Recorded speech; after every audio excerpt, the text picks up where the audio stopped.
আচৰণ তেওঁ প্ৰদৰ্শন কৰিছিলে মাত্ৰ সাংবাদিকে তেওঁ সুধিছিল যে ক'ৰ পৰা অনা হৈছে এই টকাখিনি উৎস ক'ত বা কেনেধৰণে সৰবৰাহ কৰা হৈছে সেইখিনি কথা জানিব বিচাৰোঁতেই তেওঁ উগ্ৰ হৈ কেমেৰা ভাঙিবলৈ আগবাঢ়ি আহিছে টিভি পৰ্দাত সেই দৃশ্যসমূহ আমি দেখুৱাই আছোঁ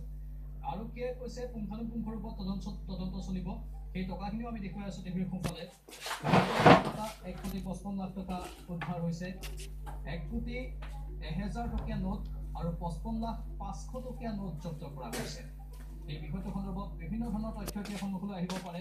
ক'লা ধন বগা কৰিবলৈ কোনে কেনেধৰণৰ পদক্ষেপ গ্ৰহণ কৰিছিল হাৱালাৰ জৰিয়তেও যিহেতু ক'লা ধন বগা কৰা হয় আৰু এই ক্ষেত্ৰত এইগৰাকী ব্যৱসায়িক কোনো ৰাজনৈতিক নেতাই এই ধনসমূহ যোগান ধৰিছিল নেকি তাক লৈ প্ৰশ্ন উত্থাপন হৈছে কাৰণ আৰক্ষীৰ প্ৰশ্নৰ উত্তৰত এইগৰাকী হনুমান জৈনে এই টকাখিনিৰ উৎস ক'ব পৰা নাই ক'ৰ পৰা আহিল এই টকাখিনি সেই সন্দৰ্ভত তেওঁৰ কোনো সঠিক উত্তৰ নাই সাংবাদিকেও সুধিছিল সাংবাদিকৰ উত্তৰতো তেওঁ বা প্ৰশ্নটো তেওঁ সঠিক উত্তৰ দিব নোৱাৰিলে বাৰে বাৰে কেৱল সাংবাদিকৰ ফালে চোচা লৈছিল এগৰাকী হনুমান জৈনে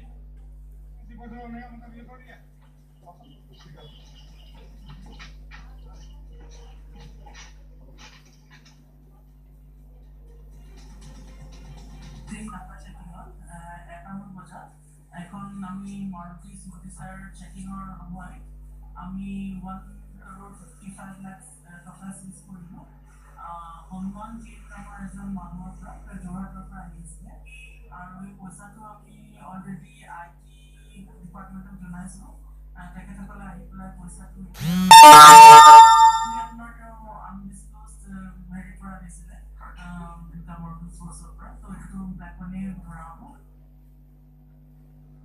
আৰু স্পষ্ট ৰূপত কৈছে যিহেতু উৎস স্পষ্ট নহয় সেয়েহে ব্লেক মানি হ'ব পাৰে বুলি কোৱা হৈছে